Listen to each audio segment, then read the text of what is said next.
고요한 오후였습니다.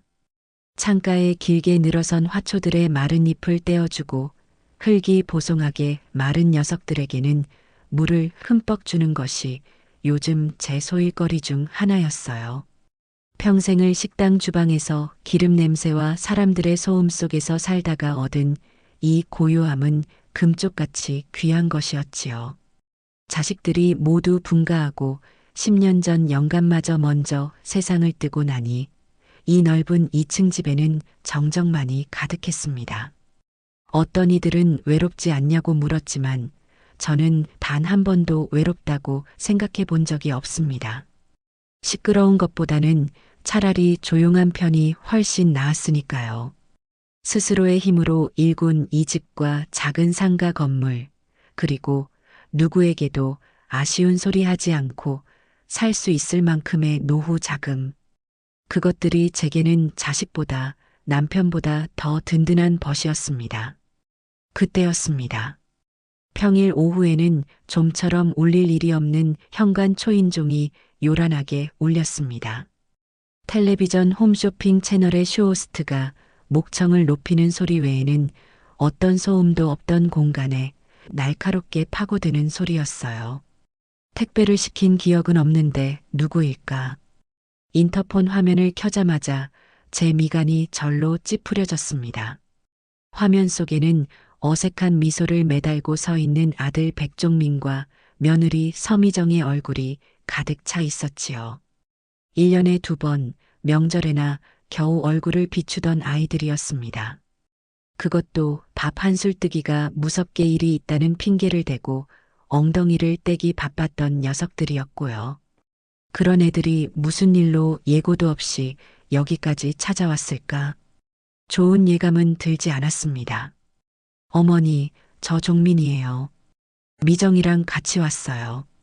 수화기 너머로 들려오는 아들의 목소리는 쓸데없이 밝았습니다.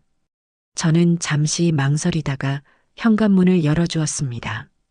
문이 열리자마자 며느리가 제 팔을 덥석 잡으며 과장된 목소리로 말했어요. 어머니, 저희 보고 싶으셨죠? 마침 근처에 볼 일이 있어서 어머니 생각나서 들렀어요. 그 애의 손에는 무슨 귀한 보물이라도 되는 양랩으로 겹겹이 포장된 커다란 과일 바구니가 들려 있었습니다. 백화점 로고가 선명하게 찍힌 딱 봐도 값비싸 보이는 물건이었지요. 하지만 저런 과일 바구니는 딱 질색입니다.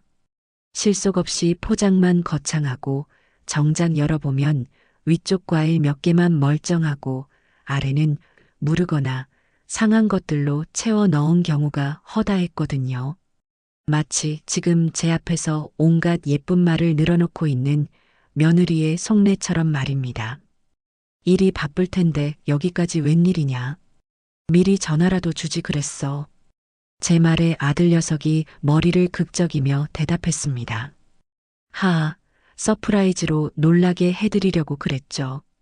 어머니, 이거 미정이가 어머니 좋아하시는 과일로만 골라 담은 거예요. 저는 말없이 바구니를 받아들었습니다. 묵직한 무게가 팔에 전해졌지만 그 무게만큼 마음이 무거워지는 기분이었습니다. 며느리는 제 눈치를 살피며 신발을 벗고 안으로 쏙 들어왔습니다. 집안을 한번 쓱 둘러보더니 어머니, 집이 여전히 좋네요. 이렇게 넓은 집에서 혼자 계시면 심심하지 않으세요? 라며 뜬구름 잡는 소리를 합니다. 저는 대답 대신 주방으로 가 과도를 들고 왔습니다. 그리고는 과일 바구니를 거실 테이블 위에 놓고 가장 위에 있던 탐스러운 애플망고를 꺼내 잘라 접시에 담아 내밀었어요. 왔으니 뭐라도 먹고 가거라. 말만 번지르르하게 하지 말고. 제 말뜻을 알아들었는지 며느리의 얼굴이 순간 굳어지는 것이 보였습니다. 아들 녀석은 어색한 분위기를 무마하려는 듯 허허 웃으며 망고 조각을 입에 넣었습니다. 역시 어머니가 잘라주시니까 더 맛있네요. 한참이나 의미 없는 안부 인사가 오갔습니다. 며느리가 다니는 직장의 상사가 얼마나 별난 사람인지 아들 회사의 실적이 어떤지 따위의 제게는 아무래도 좋은 이야기들이었지요. 저는 잠자코 그들의 만담을 들어주며 녀석들이 본론을 꺼내기만을 기다렸습니다. 저 비싼 과일 바구니는 분명 목적이 있는 뇌물일 테고 저 살가운 미소는 그 목적을 달성하기 위한 연마일 테니까요. 제 평생의 경험이 그렇게 말해주고 있었습니다. 예상대로였습니다. 한참을 떠들던 며느리가 갑자기 무릎을 탁 치며 제게 몸을 기울였습니다. 어머니, 사실 저희가 오늘 온 건 다름이 아니고요. 어머니께 아주 좋은 제안을 하나 드리려고 왔어요. 드디어 올 것이 왔구나 싶었습니다.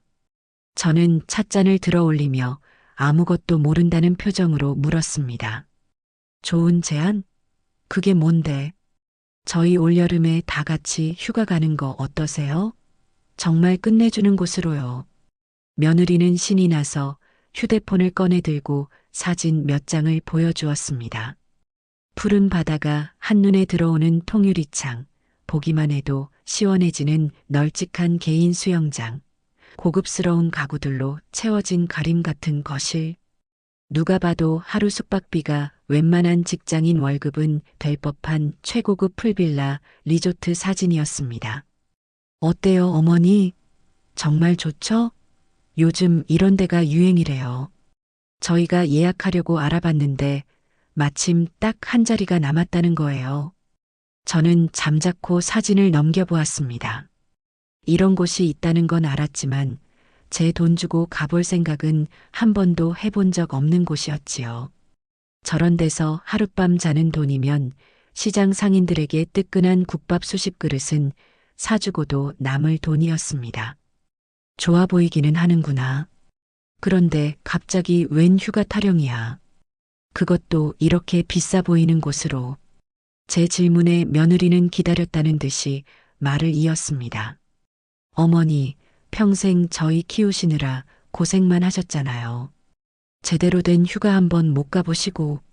그래서 저희 아버님, 어머님, 그러니까 제 친정 부모님도 모시고 다 같이 가서 즐겁게 놀다 오면 얼마나 좋을까 싶어서요. 사돈네까지? 이제야 그림이 맞춰지는 기분이었습니다. 저 혼자라면 어떻게든 구슬려 넘어오게 할 자신이 없으니 사돈네까지 끌어들여 수적 우세를 확보하겠다는 심산이겠지요. 아들 녀석은 옆에서 그저 고개만 끄덕이며 며느리의 말을 거들 뿐이었습니다. 그래, 엄마. 미정이 말이 맞아. 엄마도 이제 좀 쉬셔야지. 맨날 집에만 계시지 말고. 그래서 이 비싼 곳을 너희 돈으로 가겠다고? 제가 핵심을 찌르자 두 사람의 얼굴에 당황한 기색이 스쳐 지나갔습니다. 아들이 우물쭈물하며 말끝을 흐렸어요. 그게 저희가 요즘 지출이 좀 많아서 그래도 어떻게든 해보려고요. 어머니만 좋다고 하시면. 그 어떻게든이라는 말의 의미를 제가 모를 리 없었습니다. 결국 돈은 제가 내라는 소리를 참 길고도 구차하게 돌려서 하고 있는 것이었지요. 사돈네 식구들까지 전부 데리고 가는 여행의 경비를 전부 제게 떠넘길 속셈인 겁니다. 평소 같았으면 너희 형편에 맞게 다녀오너라 하고 잘라 말했겠지만 오늘은 그러고 싶지 않았습니다. 저들의 속내가 어디까지인지 그 뻔뻔함의 끝이 어디인지 제 눈으로 똑똑히 확인하고 싶어졌어요. 이것이 어쩌면 제가 이 녀석들에게 주는 마지막 기회일지도 모른다는 생각이 들었습니다. 저는 일부러 얼굴에 한바구음을 지어 보였습니다. 외로운 노인네가 자식들의 효도 제안에 감격한 것처럼 보이도록 최대한 연기를 했어요. 어머나 세상에. 너희가 그런 기특한 생각을 다 했어? 아이고, 내가 정말 자식 하나는 잘 뒀네. 제 반응에 아들과 며느리는 눈을 동그랗게 떴습니다. 이렇게 쉽게 넘어올 줄은 몰랐다는 표정이었지요. 며느리가 조심스럽게 물었습니다. 어머니, 그럼 가시는 거예요? 가다마다. 가야지. 이렇게 좋은 곳을 너희가 가자고 하는데 내가 마다하면 쓰나. 사돈들도 모시고 간다니 더 좋지. 이럴 때 아니면 우리가 언제 다 같이 얼굴 보고 밥 한 번 먹겠어. 저는 자리에서 일어나 장롱으로 가 통장을 꺼내오는 신용까지 했습니다. 그래, 여행 경비는 걱정하지 말아라. 이 애미가 전부 다 시원하게 쏠게. 너희는 가서 재미있게 놀 생각만 해. 알았지? 제 입에서 전부라는 말이 떨어지자 아들 내외의 얼굴에 숨길 수 없는 희색이 만연했습니다. 특히 며느리의 입꼬리는 귀에 걸릴 듯 했습니다. 그 아이는 흥분을 감추지 못하고 제게 와서 와락 안기기까지 했어요. 어머니, 정말이세요? 역시 어머니밖에 없어요. 최고예요. 가증스러운 연기였습니다. 제 등 뒤에 대고 아들 녀석과 눈빛을 교환하며 쾌재를 부르고 있을 모습이 눈에 선했습니다. 저는 그런 며느리의 등을 토닥여주며 속으로 생각했습니다. 그래, 실컷 웃어더라. 너희가 지금껏 나를 어떻게 생각하고 있었는지, 앞으로 나를 어떻게 대할 것인지, 그 여행지에서 내가 똑똑히 두 눈으로 보고 두 귀로 듣고 판단할 것이다. 이번 여행은 너희에게는 공짜 효도 관광일지 몰라도 나에게는 너희와의 인연을 계속 이어갈지 아니면 완전히 끊어낼지를 결정하는 마지막 시험대가 될 것이다. 저는 그렇게 제 손으로 직접 판을 깔아주기로 마음먹었습니다. 녀석들이 그 판 위에서 얼마나 신나게 춤을 추는지 그 끝은 과연 어디일지 똑똑히 지켜볼 참입니다. 며칠 뒤 아들 녀석이 운전하는 차는 서울을 벗어나자 눈에 띄게 부드러워졌습니다. 딱딱한 아스팔트와 회색 빌딩 숲을 지나 창밖으로 푸른 농과 야트막한 산들이 그림처럼 펼쳐지기 시작했어요. 조수석에 앉은 며느리는 뭐가 그리 신이 나는지 연신 휴대폰 카메라를 켜고 풍경을 찍어대며 제잘거렸습니다. 제 옆자리에 쌓인 제가 새벽부터 일어나 싼 반찬통들과 온갖 식재료가 담긴 아이스박스는 안중에도 없는 모양이었지요. 어머니, 공기부터 다르죠? 캬, 이래서 사람들이 돈 많이 벌어서 해외로 나가나 봐요. 며느리가 창문을 활짝 열며 말했습니다. 시원한 바람이 차 안으로 훅 들어와 머리카락을 흩날렸습니다. 저는 그 바람 속에서 흙냄새와 풀냄새를 맡으며 조용히 눈을 감았습니다. 이 여행의 시작은 불쾌하고 의심스러웠지만 이왕 길을 나선 것, 저들의 추악한 속내를 확인하는 것과는 별개로 이 자연만큼은 잠시 즐겨도 괜찮지 않겠나 싶었어요. 하지만 그런 평화로운 생각은 목적지에 도착하자마자 산산조각이 나고 말았습니다. 내비게이션이 안내하는 길을 따라 한참을 들어가자 무슨 성문처럼 거대한 입구가 나타났고 그 안으로 들어서니 그림엽서에서나 보던 풍경이 펼쳐졌습니다. 잘 가꿔진 정원과 야자수 그리고 그 사이사이에 자리 잡은 독채 풀빌라들이 이국적인 분위기를 물씬 풍기고 있었지요. 우리에게 배정된 곳은 그 중에서도 바다가 가장 잘 보인다는 로열 스위트였습니다. 차에서 내리자마자 후끈한 공기와 함께 섞여오는 옅은 소금기 섞인 바다 내음과 수영장의 소독약 냄새가 코를 찔렀어요. 우와, 대박. 어머니, 여기 좀 보세요. 사진보다 훨씬 좋아요. 며느리는 소녀처럼 방방 뛰며 좋아했지만 저는 그럴 수가 없었습니다. 우리 빌라 앞에는 이미 낯익은 고급 세단 한 대가 주차되어 있었거든요. 아니나 다를까 우리가 현관으로 들어서자 소파에 느긋하게 앉아있던 바깥사돈과 안사돈이 우리를 맞았습니다. 특히 안사돈은 마치 제 집인 양 편안한 자세로 다리를 꼬고 앉아 잡지를 넘기고 있다가 우리를 보고서야 느릿하게 일어났어요. 어머, 사부인 오셨어요?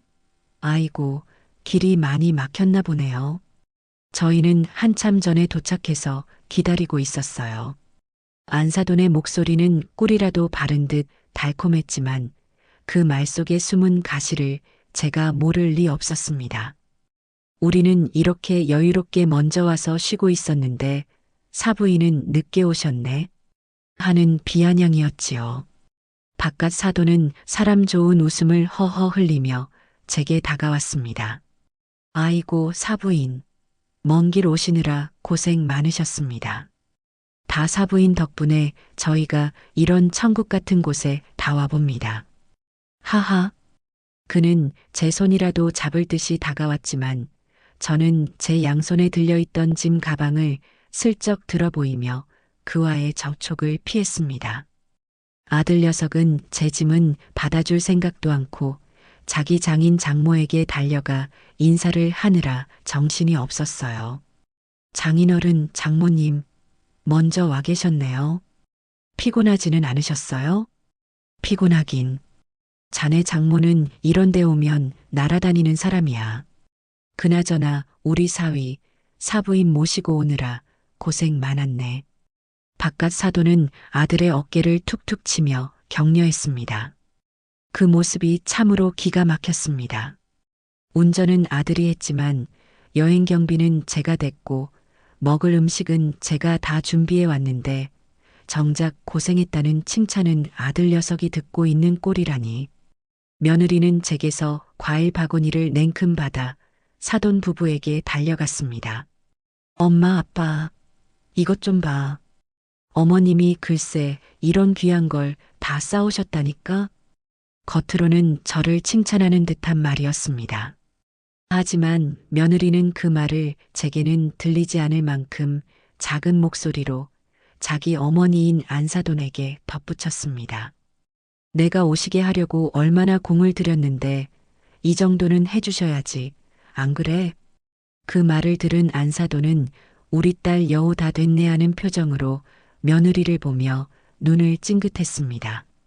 그 순간 모든 상황이 퍼즐처럼 완벽하게 맞춰졌습니다. 저들의 저 대화, 저 눈짓, 과일을 쌓은 제 수고와 노력은 당연히 받아야 할 비용일 뿐이고 그 과일을 얻어낸 모든 공은 오직 며느리, 자기 자신에게 있다는 뜻이었습니다. 저는 그 집에 음식을 바리바리 싸들고 온 식모가 아니라 그들이 설계한 판 위에서 착취당하는 물주에 불과했습니다. 사부인, 짐은 이쪽에 푸세요. 저희가 방을 좀 나눴는데 사부인은 이쪽 방 쓰시면 될 것 같아요. 안사돈이 손가락으로 가리킨 곳은 복도 가장 끝에 있는 다른 방들보다 크기가 작아 보이는 방이었습니다. 힐끗 보니 바다가 정면으로 보이는 가장 좋은 방은 이미 사돈 부부가 차지했고 그 다음으로 좋은 방은 아들 내외가 쓰는 모양이었습니다. 휴가를 주최하고 비용을 전액 부담한 사람은 가장 작고 전망도 좋지 않은 방을 배정받은 셈이었지요. 저는 아무 말 없이 고개를 끄덕이고 방으로 들어갔습니다. 이런 사소한 것 하나하나에 기분 상하고 싶지 않았어요. 제 목표는 따로 있었으니까요. 그들의 본성을 확인하는 것. 이런 행동들은 그 본성을 향해 다가가는 작은 발걸음에 불과했습니다. 짐을 대충 풀어놓고 거실로 나오자 며느리가 냉장고 문을 열어보더니 제게 말했습니다. 어머니, 냉장고가 텅 비었네요. 저희 출출한데 뭐 먹을 거 없을까요? 어머니가 싸우신 반찬 좀 꺼내주세요. 아주 자연스러운 명령이었습니다. 저는 아무렇지 않다는 듯 아이스박스로 걸어가 주섬주섬 반찬통을 꺼내기 시작했습니다. 제가 정성껏 무친 나물과 조린 장조림, 직접 담근 오이 소박김치가 모습을 드러내자 안사돈이 옆으로 다가와 호들갑을 떨었습니다. 어머나 세상에, 사부인은 정말 음식 솜씨가 좋으세요. 이걸 언제 다 하셨대. 나는 이런 거 하려면 허리가 끊어질 것 같던데. 그러면서도 손 하나 까딱할 생각은 하지 않았습니다. 그저 구경만 할 뿐이었지요. 저는 묵묵히 접시에 반찬을 옮겨 담고 밥솥에 쌀을 안쳤습니다. 아들 녀석과 바깥 사돈은 소파에 앉아 텔레비전 채널을 돌리며 스포츠 중계를 보고 있었고 며느리와 안사도는 거실 테이블에 앉아 손톱을 매만지며 자기들끼리 수다를 떨고 있었습니다. 이 넓고 화려한 공간 속에서 오직 저만이 분주하게 움직이고 있었습니다. 도착한 지 1시간도 채 되지 않아 저는 완벽하게 이 집안의 하녀 역할을 부여받은 것이었습니다.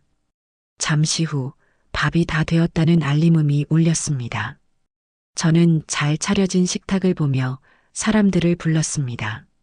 식사들 하세요. 다 차렸습니다.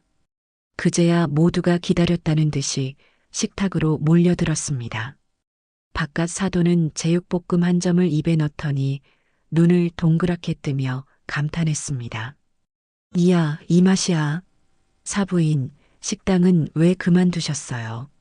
계속하셨으면 아마 전국에서 손님들이 몰려왔을 텐데. 우리 사위는 정말 복받았네. 이렇게 음식 잘하는 어머님을 둬서 말이야. 입에 발린 칭찬이었습니다. 아들 녀석은 그저 맛있다는 말 한마디만 할 뿐, 제 노고를 알아주는 말은 한마디도 하지 않았습니다.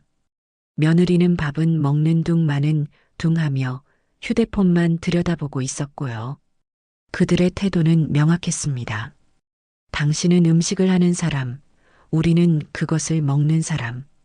식사 시간 내내 그 누구도 제게 물 한 잔 떠다 주지 않았습니다. 오히려 어머니, 김치 좀 더 주세요. 국이 식었는데 데워주세요 같은 요구만 이어질 뿐이었지요. 식사가 끝나고 설거지는 당연히 제 몫이 되었습니다. 모두가 과일을 먹으며 담소를 나누는 동안 저는 홀로 주방에 서서 산더미처럼 쌓인 그릇을 닦았습니다. 아들 녀석이 잠시 제 옆으로 다가와 묻더군요. 엄마, 내가 도와줄까? 됐다.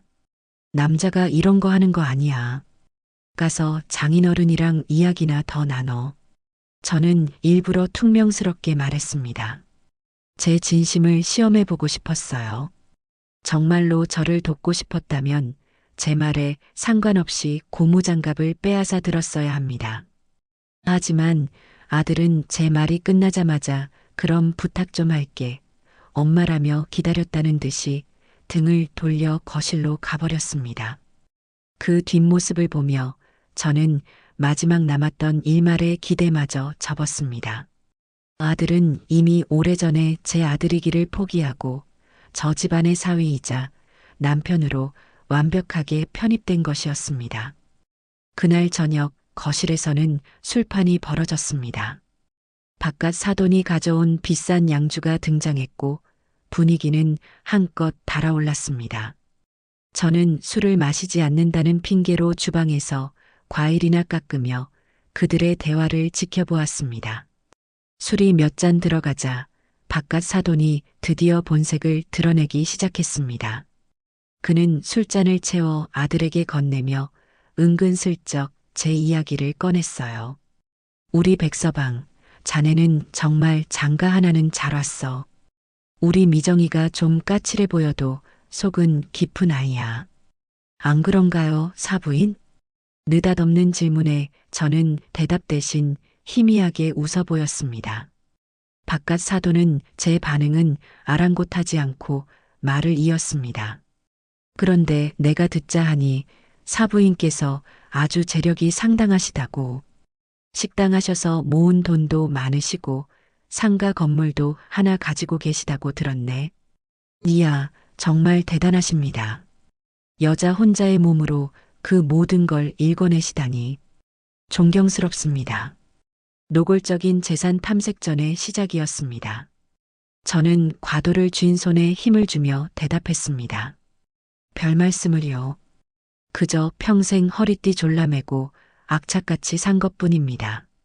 먹고 살 만큼은 있습니다. 에이, 겸손하시기는. 요즘 같은 불경기에 매달 따박따박 월세가 들어오는 건물주가 얼마나 부러운지 아십니까? 그거야말로 진짜 노후 준비지. 사부인은 노후 걱정은 하나도 없으시겠어요.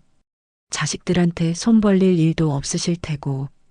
그의 말은 칭찬처럼 들렸지만 그 속에는 당신은 돈이 많으니 자식들에게 베풀어야 한다는 압박이 교묘하게 숨어 있었습니다.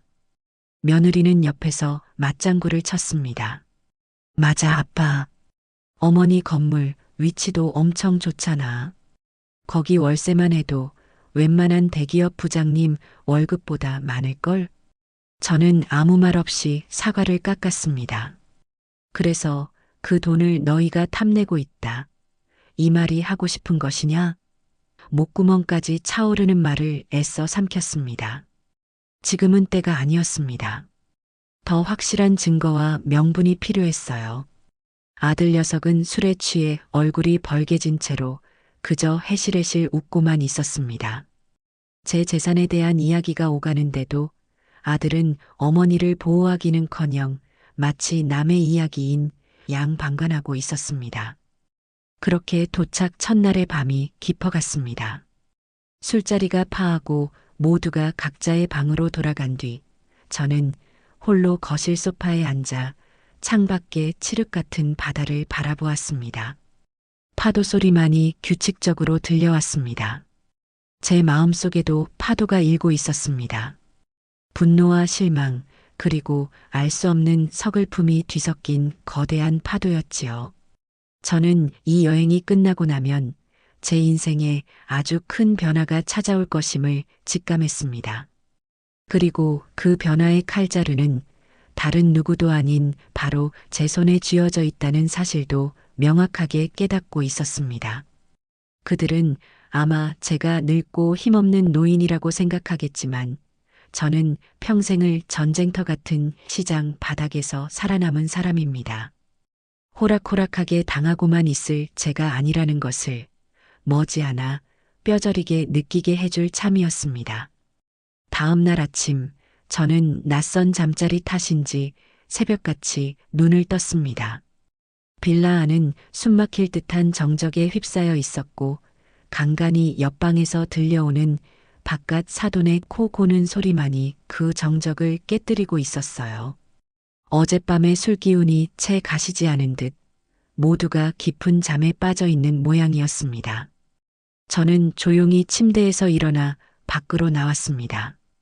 거실은 어젯밤에 술판이 벌어졌던 흔적이 고스란히 남아 있었습니다. 술병과 안주 접시, 과일 껍질들이 테이블 위에 어지럽게 널려 있었고 공기는 퀴퀴한 술 냄새로 가득했습니다. 저는 잠시 망설이다가 주방으로 향했습니다. 싱크대에는 어젯밤 미처 다 처리하지 못한 그릇들이 산처럼 쌓여 있었습니다. 기름때가 묻은 접시와 양념이 말라붙은 그릇들을 보니 한숨이 절로 나왔어요. 하지만 어쩌겠습니까? 누군가는 해야 할 일이었고 이 집안에서 그 누군가는 언제나 저였으니까요. 저는 익숙하게 고무장갑을 끼고 뜨거운 물을 틀었습니다. 그릇들이 서로 부딪히는 소리가 나지 않도록 조심조심 설거지를 시작했습니다. 한참 동안 허리를 숙이고 설거지를 하고 있는데 등 뒤에서 인기척이 느껴졌습니다. 돌아보니 잠이 덜 깬 얼굴을 한 며느리가 서 있었어요. 어머니, 벌써 일어나셨어요? 아이고, 설거지는 왜 하고 계세요? 제가 하려고 했는데 참으로 듣기 좋은 빈말이었습니다. 정말로 할 생각이었다면 잠이 덜 깬 얼굴로 나타나지는 않았겠지요. 저는 아무 말 없이 그릇을 헹구었습니다. 며느리는 제 옆에 서서 안절부절 못하는 척 연기를 하다가 이내 제게서 등을 돌려 냉장고로 향했습니다. 어머니, 목마른데 마실 것 좀 없을까요? 저는 며느리를 쳐다보지도 않고 대답했습니다. 거기 냉장고 두 번째 칸에 보면 내가 매실청 담가온 거 있다. 물에 타서 마셔라. 네, 어머니. 며느리는 신이 나서 매실청을 꺼내 컵에 따랐습니다. 그리고는 단 한순간의 망설임도 없이 설거지하는 제 모습은 까맣게 잊은 채 거실 소파에 앉아 휴대폰을 들여다보기 시작했습니다. 잠시 후 안사돈도 부스스한 얼굴로 방에서 나왔습니다. 그녀 역시 싱크대 앞에 서 있는 저를 보고는 며느리와 똑같은 말을 했어요. 어머나 사부인, 동트기도 전부터 이게 무슨 고생이세요. 저희가 하려고 했는데 한 발 늦었네요. 호호. 그녀는 제게 미안한 기색 하나 없이 자연스럽게 며느리 옆에 가서 앉았습니다. 두 사람은 어젯밤에 못다한 수다를 다시 시작하는 모양이었습니다. 잠시 후 아들 녀석과 바깥 사돈도 거실로 나왔습니다. 그 누구도 제게 고생하신다거나 도와드리겠다는 말을 하지 않았습니다. 마치 이 집의 모든 가사노동은 제 담당이라는 것이 너무나도 당연한 규칙이라도 되는 것처럼 행동했어요. 설거지를 끝내고 나니 온몸이 땀으로 흠뻑 젖어 있었습니다. 저는 잠시 허리를 펴고 숨을 고르다가 다시 아침 식사를 준비하기 시작했습니다. 어젯밤 마신 술 때문에 다들 속이 좋지 않을 것 같아 시원한 황태 해장국을 끓이기로 마음먹었지요. 제가 북어를 찢고 물을 나박하게 썰고 있는 동안 거실에서는 웃음소리가 끊이지 않았습니다. 텔레비전 예능 프로그램을 보며 자기들끼리 아주 즐거운 시간을 보내고 있었어요. 저는 그 웃음소리를 배경음악 삼아 묵묵히 제 할 일을 했습니다. 분노가 치밀어 올랐지만 애써 감정을 억눌렀습니다. 지금 화를 내는 것은 어리석은 일이었습니다. 저는 그들의 모든 행동을 빠짐없이 기억하고 기록해둘 참이었습니다. 해장국이 맛있게 끓고 계란말이와 김치볶음까지 곁들여 아침상을 차렸습니다. 제가 아침 드세요라고 말하자 그제야 모두가 기다렸다는 듯이 식탁으로 모여들었습니다. 와, 어머니, 이게 무슨 진수성찬이에요. 해장국 냄새가 끝내주는데요. 아들 녀석이 너스레를 떨었습니다. 바깥 사돈은 국물을 한 숟가락 뜨더니 크어 시원하다 라며 감탄사를 연발했습니다. 하지만 그들의 칭찬은 거기까지였습니다. 밥을 먹는 내내 이 음식을 누가 어떤 노력을 들여 만들었는지에 대한 고마움은 전혀 찾아볼 수 없었어요. 그저 당연하게 음식을 즐기고 평가할 뿐이었습니다. 식사가 끝난 뒤 며느리가 갑자기 좋은 생각이 떠올랐다는 듯이 손뼉을 쳤습니다. 여러분, 우리 오늘 뭐 할지 정했어요? 안사돈이 글쎄, 날도 더운데 어디 나가기도 귀찮고라며 말끝을 흐리자 며느리가 신이 나서 말했습니다. 제가 찾아봤는데 여기서 차로 15분만 가면 수상스키랑 바나나보트 같은 거 탈 수 있는 곳이 있대요. 우리 그거 타러 가요. 젊은 사람들끼리. 젊은 사람들끼리라는 말에 제 심장이 쿵 하고 내려앉는 기분이었습니다.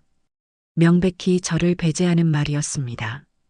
아들 녀석은 잠시 제 눈치를 보는가 싶더니 이내 며느리의 말에 동조했습니다. 오, 그거 좋은 생각이다. 재미있겠는데? 아버님도 같이 가시죠? 바깥 사돈은 나야 좋지. 나 아직 안 죽었다. 라며 흔쾌히 동의했습니다. 안사돈은 나는 물에 빠지는 건 싫은데 구경이나 해야겠다라며 따라 나설 채비를 했습니다. 순식간에 네 사람의 계획이 정해졌습니다. 그 과정에서 그 누구도 제 의사를 묻지 않았습니다. 며느리는 모든 것이 결정된 후에야 제게 선심 쓰듯 말했어요. 어머니는 피곤하시니까 숙소에서 푹 쉬고 계세요. 저희 금방 놀다 올게요. 점심은 대충 사 먹고 올 테니 어머니 식사만 챙겨 드세요. 그것은 배려가 아니었습니다.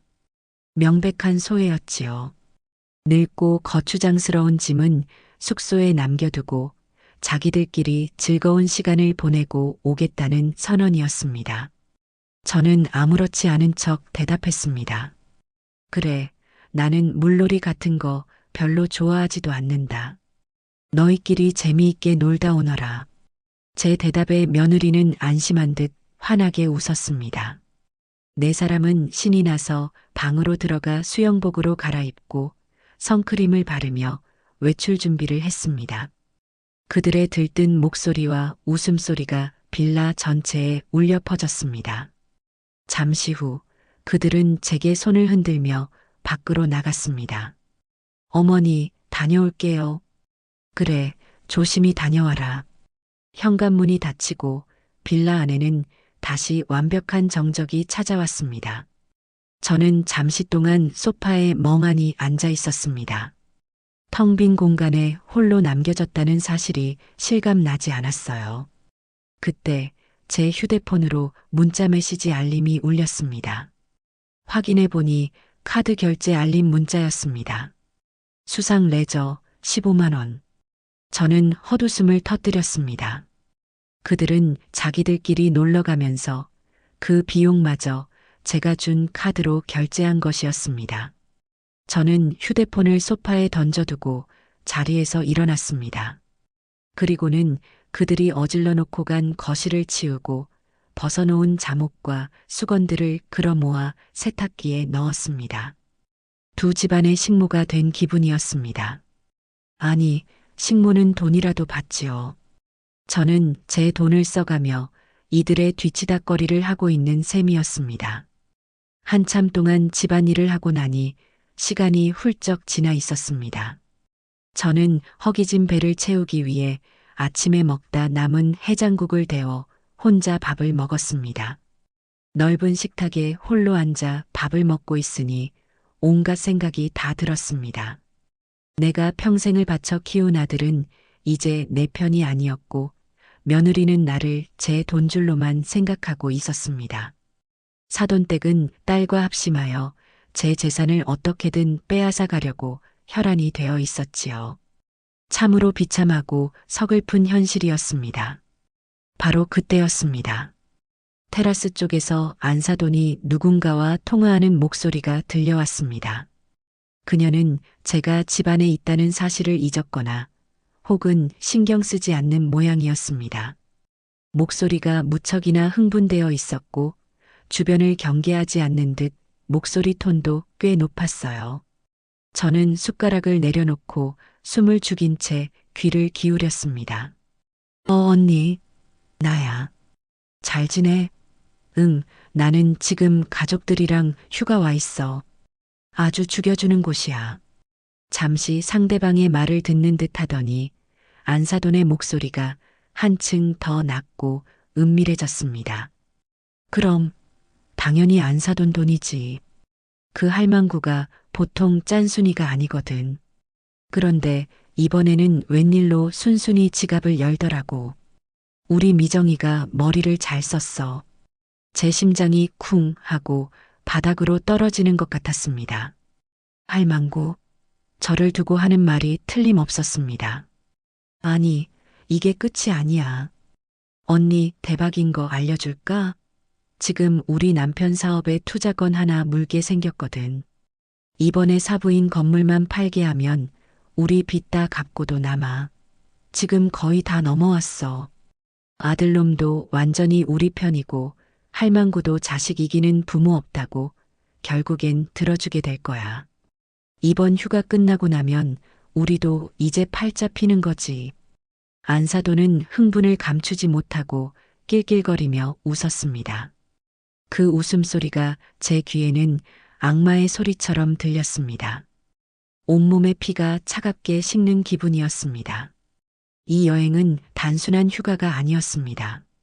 제 재산을 노리고 치밀하게 계획된 거대한 사기극의 일부였던 겁니다. 그들은 저를 효도 관광이라는 명목으로 이곳에 데려와 기분을 띄워준 뒤 자연스럽게 투자를 유도하고 건물을 팔도록 종용할 계획이었던 것이지요. 모든 퍼즐 조각이 완벽하게 맞춰졌습니다. 저는 조용히 자리에서 일어났습니다. 그리고는 소리 없이 제 방으로 들어갔습니다. 손이 부들부들 떨렸지만 정신을 바짝 차려야 했습니다. 더 이상 감상에 젖어 있을 시간이 없었어요. 저는 곧장 휴대폰을 들어 오랫동안 알고 지낸 변호사에게 문자를 보냈습니다. 변호사님, 저 김숙자입니다. 급히 상담할 일이 생겼습니다.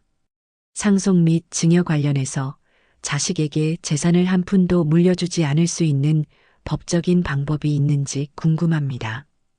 그리고 제 명의의 건물을 제 허락 없이는 그 누구도 처분할 수 없도록 안전하게 묶어둘 수 있는 방법도요. 가장 빠르고 확실한 방법으로 알아봐 주십시오. 문자를 보내고 나니 떨리던 손이 거짓말처럼 멈췄습니다. 마음속을 가득 채웠던 분노와 서글픔 대신 차가운 결의가 그 자리를 대신했습니다. 그래, 너희는 너희의 계획대로 움직여라. 나 역시 나의 계획대로 움직일 테니 이 게임의 끝에서 누가 웃게 될지는 아직 아무도 모르는 일이다. 저는 창밖으로 펼쳐진 푸른 바다를 바라보며 조용히 칼을 갈기 시작했습니다.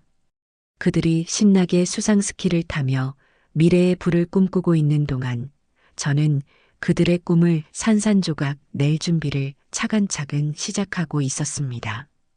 해가 뉘엿뉘엿 서쪽으로 기울어갈 무렵 밖에서 신나게 놀다 온 네 사람이 빌라로 돌아왔습니다. 그들의 얼굴은 햇볕에 발갛게 익어 있었고 온몸에서는 피곤함과 동시에 만족감이 뚝뚝 묻어났습니다. 며느리는 저를 보자마자 다가와 제잘거리기 시작했어요. 어머니, 저희 왔어요. 와, 정말 너무 재미있었어요. 어머니도 같이 가셨으면 좋았을 텐데. 제가 바나나 보트 타다가 물에 빠졌는데 어찌나 웃기던지. 그녀는 제게 아무런 악의가 없다는 듯 순진한 아이처럼 웃어 보였습니다. 하지만 저는 이미 그 웃음 뒤에 숨겨진 시커먼 속내를 알고 있었습니다. 저는 아무렇지 않다는 표정으로 그래, 재미있었다니 다행이구나. 얼른들 씻어라. 저녁 준비해야지라고 말했습니다. 제 말에 네 사람은 기다렸다는 듯이 각자의 욕실로 흩어졌습니다.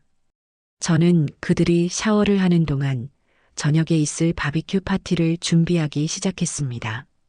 리조트 측에 미리 주문해둔 최상급 한우와 신선한 해산물이 배달되어 왔습니다. 저는 그것들을 손질하고 함께 곁들린 채소를 씻고 직접 만든 특제 양념장을 준비했습니다. 제가 분주하게 움직이는 동안 샤워를 마친 그들은 하나둘씩 뽀송뽀송한 얼굴로 나타나 테라스에 있는 바비큐 그릴 주변으로 모여들었습니다. 아들 녀석과 바깥 사돈은 그릴에 숯을 피우며 자기들끼리 즐겁게 이야기를 나누었고 며느리와 안사돈은 예쁜 유리잔에 와인을 따라 마시며 그 모습을 구경하고 있었습니다. 역시나 준비는 온전히 제 몫이었고 그들은 파티를 즐기기만 하면 되는 손님들이었습니다. 모든 준비가 끝나고 숯불 위에 고기가 올라가자 지글지글 맛있는 소리와 함께 고소한 냄새가 퍼져나갔습니다. 분위기는 최고조에 달했습니다. 바깥 사돈은 와인잔을 높이 들고 건배를 제의했어요. 자, 우리 가족의 행복과 건강, 그리고 오늘 이 자리를 마련해 주신 우리 사부인을 위하여. 건배. 모두가 잔을 부딪혔습니다. 저는 술을 마시지 않았기에 물잔을 들었습니다. 그들의 얼굴에는 행복한 미소가 가득했습니다. 하지만 저는 알고 있었지요. 그 미소는 곧 시작될 본론을 위한 전초전에 불과하다는 것을. 아니나 다를까 고기가 몇 점 오가고 분위기가 무르익자 아들 녀석이 제 눈치를 살피며 조심스럽게 운을 뗐습니다. 엄마, 드릴 말씀이 있는데. 드디어 시작이구나. 저는 젓가락을 내려놓고 아들을 쳐다보았습니다. 아들은 제 시선을 피하며 우물쭈물했습니다. 그러자 옆에 있던 며느리가 답답하다는 듯이 끼어들었어요. 어머니, 사실은요, 저희 아빠가 요즘 아주 좋은 사업을 하나 구상하고 계시거든요. 정말 대박 아이템이에요. 바깥 사돈은 며느리의 말이 끝나자마자 기다렸다는 듯이 말을 받았습니다. 허허, 대박까지는 아니고 그냥 아는 분이랑 같이 작은 사업 하나 시작해 보려고 하는 중입니다. 전망이 아주 밝은 아이템이라서 투자만 제대로 받으면 크게 성공할 수 있을 것 같은데 아시다시피 제가 가진 돈이 많지 않아서요. 그는 잠시 말을 끊고 제 반응을 살폈습니다. 저는 아무 말 없이 고기를 뒤집었습니다. 제 침묵에 그들은 더욱 초조해하는 듯 했습니다. 아들 녀석이 다시 용기를 내어 말했습니다. 그래서 말인데 엄마, 장인어른 사업에 엄마가 좀 투자를 해주시면 어떨까 해서요. 물론 그냥 해달라는 건 아니고 지분도 확실하게 챙겨주신다고 했어요. 나중에 몇 배로 불어서 돌아올 거예요. 정말이야. 아들은 저를 설득하기 위해 필사적으로 노력하고 있었습니다. 그 모습이 참으로 안쓰러웠습니다. 제 돈으로 자기 장인의 사업을 일으켜 세워주고 거기서 떨어지는 콩고물이라도 받아먹고 싶어 하는 아들의 모습이 처량하기 짝이 없었어요. 며느리는 옆에서 거들었습니다. 맞아요, 어머니. 생각해 보세요. 어머니 상가 건물, 그거 그냥 가지고 계시면 월세 받는 게 전부잖아요. 하지만 그걸 처분해서 저희 아빠 사업에 투자하면 월세랑은 비교도 안 되는 큰 돈을 버실 수 있다고요.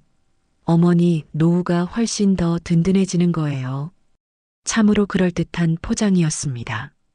저를 위하는 척 말하고 있지만 결국 제 건물을 팔아치워 자기들 배를 불리겠다는 속셈을 교묘하게 감추고 있었지요. 사돈 부부는 기대에 찬 눈으로 저를 빤히 쳐다보고 있었습니다. 이제 제가 어떤 대답을 하느냐에 따라 그들의 계획이 성공하느냐 마느냐가 결정되는 순간이었습니다. 저는 잘 익은 새우를 하나 까서 제 앞 접시에 놓으며 아주 차분하고 조용한 목소리로 입을 열었습니다. 내 건물은 팔 생각 없다. 제 입에서 나온 말은 짧고 단호했습니다. 순간 바비큐 파티장의 모든 소음이 멈춘 듯 했습니다. 지글거리던 고기 굽는 소리도 멀리서 들려오던 파도 소리도 그들의 숨소리마저도 들리지 않는 듯한 착각에 빠졌습니다. 화기애애했던 분위기는 순식간에 시베리아 벌판처럼 싸늘하게 얼어붙었습니다. 가장 먼저 정신을 차린 것은 바깥 사돈이었습니다. 그는 당황한 기색을 애써 감추며 억지 웃음을 지어 보였습니다. 허허, 사부인. 제가 너무 성급했나 봅니다. 물론 큰 돈이 오가는 일이니 신중하게 생각하셔야지요. 제가 사업 계획서라도 제대로 보여드리면서 다시 설명해. 저는 그의 말을 잘랐습니다. 그리고 내가 알아보지도 않은 사업에 내 피 같은 돈을 투자할 마음은 눈꼽만큼도 없어. 제 두 번째 말은 더욱 날카로운 비수가 되어 그들의 심장에 꽂혔습니다. 아들 내외와 사돈 부부의 얼굴에서 가식적인 미소가 완전히 사라졌습니다. 그 자리에는 당혹감과 실망감, 그리고 이내 분노가 차오르기 시작했습니다. 침묵을 깬 것은 며느리였습니다. 그녀는 더 이상 착한 며느리 연기를 할 필요가 없다고 판단했는지 본색을 드러내기 시작했습니다. 어머니, 지금 그게 무슨 말씀이세요? 저희가 어머니를 위해서 이렇게 좋은 기회를 만들어 드린 건데 어떻게 그렇게 단칼에 거절하실 수가 있으세요? 그녀의 목소리는 날카롭고 신경질적이었습니다. 저는 며느리를 쳐다보지도 않고 대답했습니다. 나를 위한 기회인지 너희를 위한 기회인지는 내가 더 잘 알 것 같구나. 제 말에 며느리가 자리에서 벌떡 일어났습니다. 그녀의 얼굴은 분노로 붉게 달아올라 있었어요. 어머니, 정말 너무하세요. 그깟 건물 하나 아들에게 물려주는 게 그렇게 아까우세요? 어차피 그거 나중에 다 저희 거예요. 조금 일찍 주신다고 생각하면 어디가 덧나나요? 드디어 속마음이 터져 나왔습니다. 어차피 다 저희 거라는 그 한마디에 그녀가 평소 저와 제 재산을 어떻게 생각하고 있었는지가 명백하게 드러났습니다. 저는 그 순간 더 이상 이들과의 관계를 유지할 필요가 없다는 확신을 가졌습니다. 제 마음속에서 마지막 남았던 미련의 끈이 툭 하고 끊어지는 소리가 들렸습니다. 안사도는 딸의 막말을 말리기는커녕 옆에서 부채질을 했습니다. 예, 미정아. 가만히 있어. 사부인께서 아직 상황 파악이 잘 안 되셔서 그러시는 걸 거야. 사부인, 이게 다 사부인 아들. 그러니까 종민이 잘 되라고 이러는 거 아닙니까? 자식이 잘 되는 게 부모로서 가장 큰 기쁨 아니겠어요? 저는 기가 막혀서 웃음이 나왔습니다. 제 아들의 미래를 위한다는 명목으로 제 재산을 빼앗아 자기들 빚을 갚고 배를 채우려는 그들의 탐욕이 역겨웠습니다. 저는 자리에서 일어났습니다. 더 이상 이들과 한 공간에 앉아 밥을 먹고 싶지 않았어요. 나는 배불러서 그만 들어가 쉬어야겠다. 너희들끼리 마저 즐기거라. 제가 등을 돌리자 뒤에서 며느리의 악에 받친 목소리가 들려왔습니다. 어머니, 지금 이 상황에서 잠이 오세요? 끝까지 이렇게 이기적으로 나오실 거예요? 정말 실망이에요. 저는 뒤돌아보지 않았습니다. 그들의 추악한 본심을 모두 확인한 이상, 더 이상 그들의 말에 상처받거나 흔들릴 이유가 없었습니다. 저는 빌라 안으로 들어와 곧장 제 방으로 향했습니다. 문을 닫고 침대에 앉자 밖에서 그들이 나누는 대화 소리가 희미하게 들려왔습니다. 저를 향한 원망과 비난이 섞인 험담들이었겠지요. 저는 더 이상 그들의 목소리에 귀 기울이지 않았습니다. 대신 아까 변호사에게서 온 답신 문자를 다시 한번 확인했습니다. 거기에는 제게 완전한 자유와 승리를 안겨줄 몇 가지 법적 절차들이 명확하게 적혀 있었습니다. 저는 휴대폰을 꽉 쥔 채 조용히 다짐했습니다. 이 여행이 끝나고 서울로 돌아가면 나는 너희와의 지긋지긋한 인연을 완벽하게 끊어낼 것이다. 너희가 그토록 탐내던 내 재산은 단 1원도 구경하지 못하게 될 것이며 너희는 오늘 밤에 이 오만하고 탐욕스러운 행동을 평생토록 후회하게 될 것이다. 폭풍전야의 고요함 속에서 저는 그렇게 저의 마지막 반격을 위한 모든 준비를 끝마치고 있었습니다. 바비큐 파티가 파국으로 끝난 뒤 빌라 안의 공기는 납덩이처럼 무겁게 가라앉아 있었습니다. 저는 방으로 들어와 문을 잠갔습니다. 밖에서 들려오는 희미한 소음들로 미루어 보아 그들은 아마 제 험담을 안주 삼아 남은 술을 마시고 있는 듯 했어요. 이제 와서 그들이 저를 뭐라고 욕하든 아무 상관이 없었습니다. 제 마음은 이미 차갑게 식어버렸고 머릿속은 앞으로 해야 할 일들에 대한 계획으로 가득 차 있었으니까요. 하지만 그 모든 계획을 실행에 옮기기 전에 반드시 확인해야 할 것이 하나 남아 있었습니다. 바로 아들 녀석의 진심이었지요. 일말의 가능성, 눈곱만큼이라도 남아있을지 모를 한 가닥 희망을 제 눈으로 확인하고 만약 그것이 없다면 미련 없이 잘라내기 위해서였습니다. 저는 아들에게 잠시 내 방으로 오너라는 짧은 문자를 보냈습니다. 10분쯤 지났을까 방문을 조심스럽게 노크하는 소리가 들렸습니다. 엄마, 나야. 들어가도 돼? 들어오너라. 문을 열고 들어온 아들의 얼굴은 술기운과 난처함으로 벌겋게 상기되어 있었습니다. 이 녀석은 차마 제 얼굴을 똑바로 쳐다보지 못하고 고개를 푹 숙인 채 방 안으로 들어섰습니다. 저는 침대에 걸터 앉아 녀석을 맞은편 의자에 앉으라고 손짓했습니다. 어색한 침묵이 흘렀습니다. 이 녀석은 제 눈치를 살피며 입술만 달싹일 뿐 먼저 입을 열지 못했습니다. 너 아까 그게 진심이었니? 제가 먼저 침묵을 깼습니다. 제 목소리는 저 자신도 놀랄 만큼 차분하고 건조했습니다. 아들은 제 질문의 의도를 파악하지 못했는지 되물었습니다. 뭐가? 네 장인 사업에 내 건물을 팔아서 투자하라는 거 말이다. 그게 정말로 나를 위한 일이라고 생각해서 한 말이냐? 아니면 네 처가와 장인을 위해서 한 말이냐? 솔직하게 말해보거라. 아들은 잠시 망설였습니다.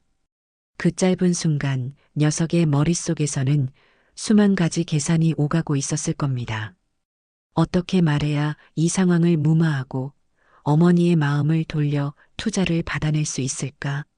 하지만 저는 녀석에게 생각할 시간을 주고 싶지 않았습니다. 종민아, 똑바로 대답해.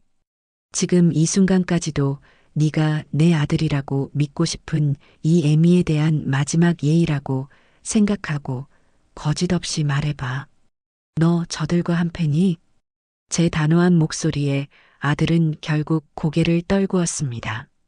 그리고는 모기만 한 목소리로 변명을 늘어놓기 시작했어요.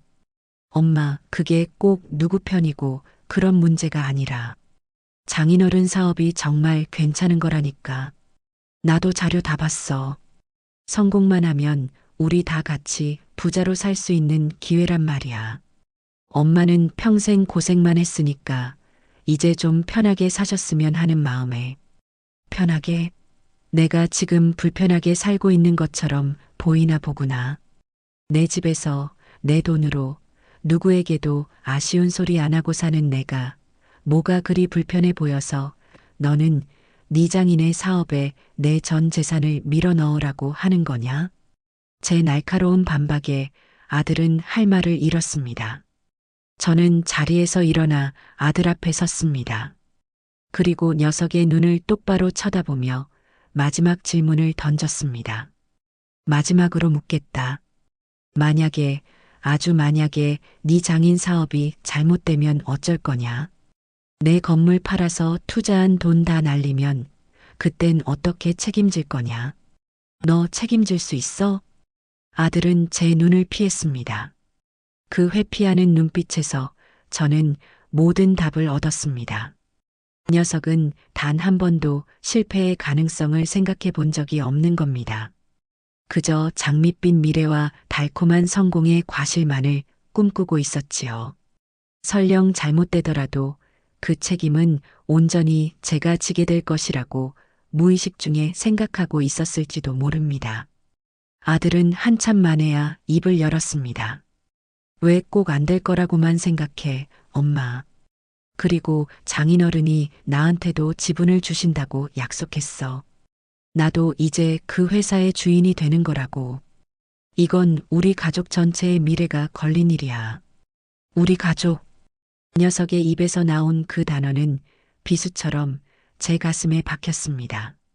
녀석이 말하는 우리 가족 안에 더 이상 저는 포함되어 있지 않았습니다. 그 순간 저는 깨달았습니다. 제 아들 백종민은 이제 서미정의 남편이자 바깥 사돈의 사위일 뿐, 제 아들로서의 정체성은 이미 오래전에 상실했다는 것을요. 제게 남았던 마지막 미련, 마지막 기대가 산산조각 나는 순간이었습니다. 알겠다. 이제 그만 나가보거라. 나도 피곤해서 좀 쉬어야겠다.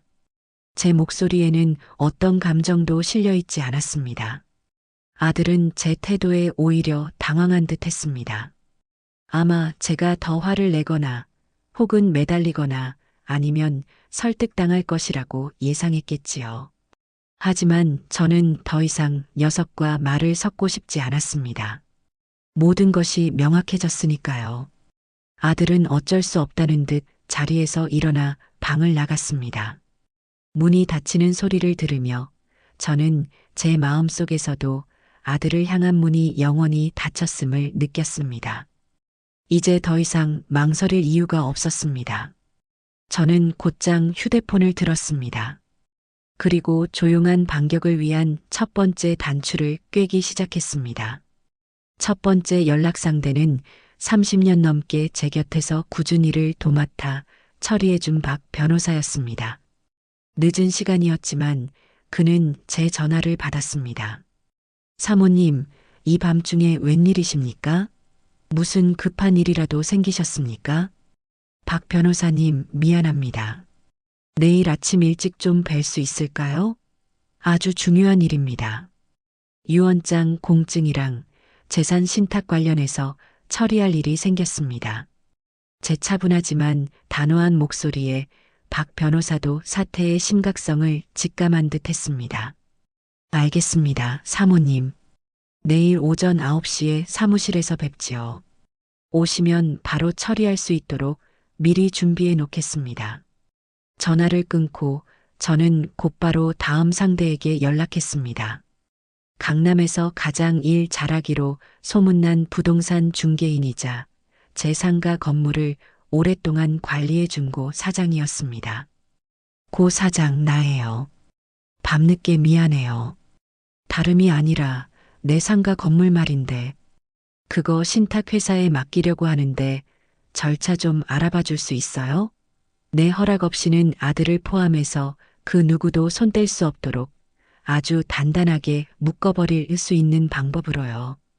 고 사장은 잠시 놀란 듯 했지만 이내 제 의도를 파악하고 차분하게 대답했습니다.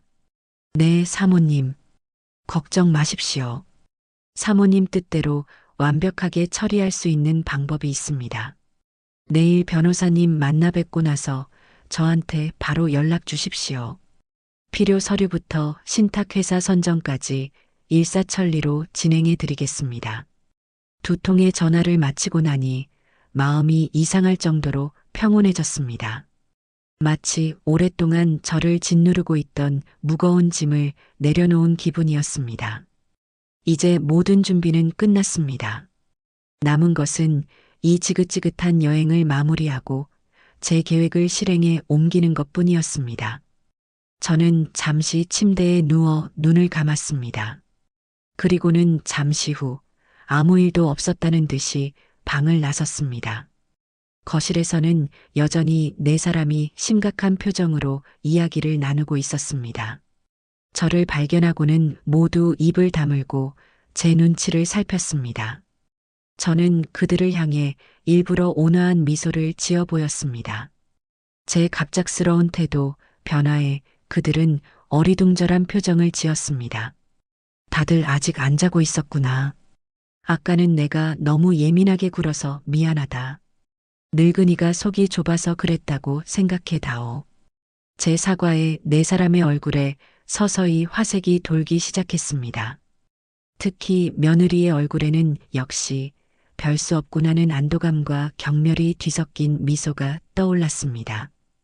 그들은 제 사과를 제가 그들의 제안을 재고하고 있다는 신호로 받아들인 모양이었습니다. 아니에요, 어머니. 저희가 너무 성급하게 말씀드려서 어머니께서 놀라신 거죠. 저희가 죄송해요. 며느리가 살갑게 다가와 제 팔짱을 꼈습니다. 저는 그 손을 뿌리치지 않았습니다. 대신 더 활짝 웃으며 말했습니다. 됐다. 다 지난 일인데 뭘. 그나저나 다들 어젯밤에 마신 술 때문에 속이 좋지 않을 텐데 내일 아침은 내가 아주 특별한 해장국을 끓여줘야겠다. 내가 평생 식당하면서 개발한 비법 육수로 끓인 건데 한 그릇 먹고 나면 속이 확 풀릴 게다. 제 말에 그들의 얼굴에는 숨길 수 없는 희망이 피어올랐습니다. 제 마음이 완전히 돌아섰다고, 그래서 투자를 받을 수 있을 거라고 착각하기 시작한 것이지요. 바깥 사돈은 신이 나서 말했습니다. 아이고, 사부인. 정말입니까? 사부인의 비법 해장국이라니 벌써부터 기대가 됩니다. 역시 사부인밖에 없습니다.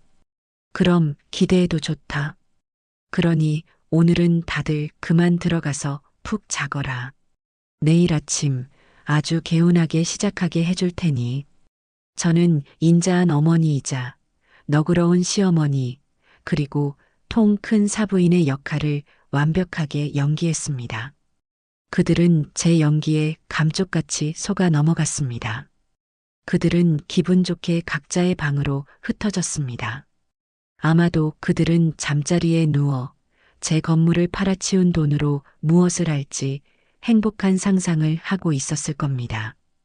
하지만 그들은 꿈에도 모르고 있었겠지요. 제가 끓여주겠다는 그 특별한 해장국은 사실상 제가 그들에게 차려주는 마지막 식사, 마지막 만찬이 될 것이라는 사실을 말입니다. 저는 텅 빈 거실에 홀로 서서 창밖의 어두운 바다를 바라보며 조용히 속삭였습니다. 잘 가거라. 나의 어리석었던 아들과 탐욕스러웠던 너희들. 다음 날 새벽 알람이 울리기도 전에 저는 눈을 떴습니다. 동이 트기 전에 새벽 공기는 차갑고 고요했습니다. 빌라 안은 어젯밤의 소동이 모두 거짓말이었던 것처럼 깊은 정적에 휩싸여 있었습니다. 저는 소리를 내지 않도록 조심하며 침대에서 내려와 어젯밤 미리 꾸려두었던 작은 가방을 챙겼습니다.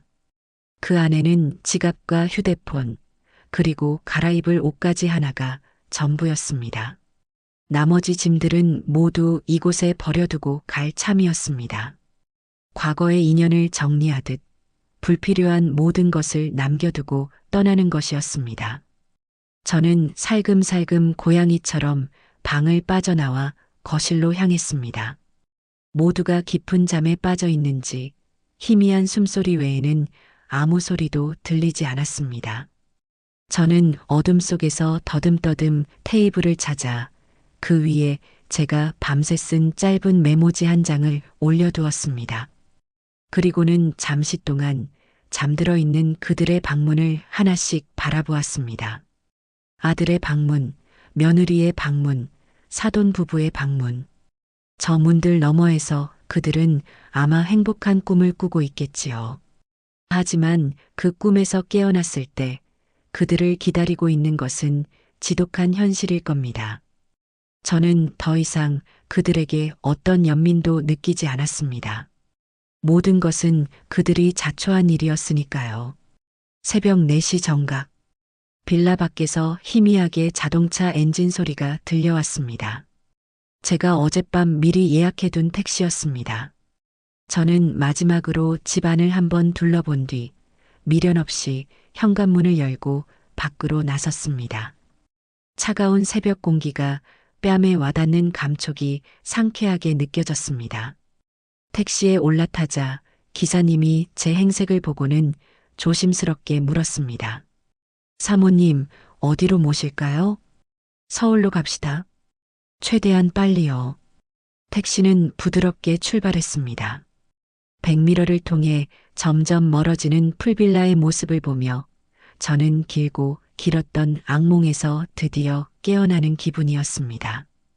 지난 며칠간 겪었던 모욕과 배신감, 그리고 그 이전부터 제 마음속에 쌓여왔던 모든 응어리들이 차가운 새벽 공기 속으로 흩어지는 것 같았어요.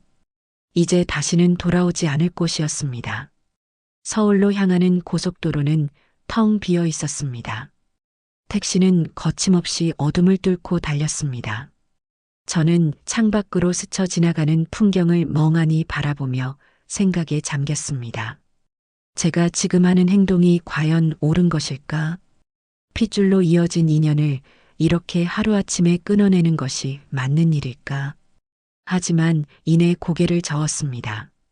핏줄이 밥을 먹여주는 것은 아니었습니다.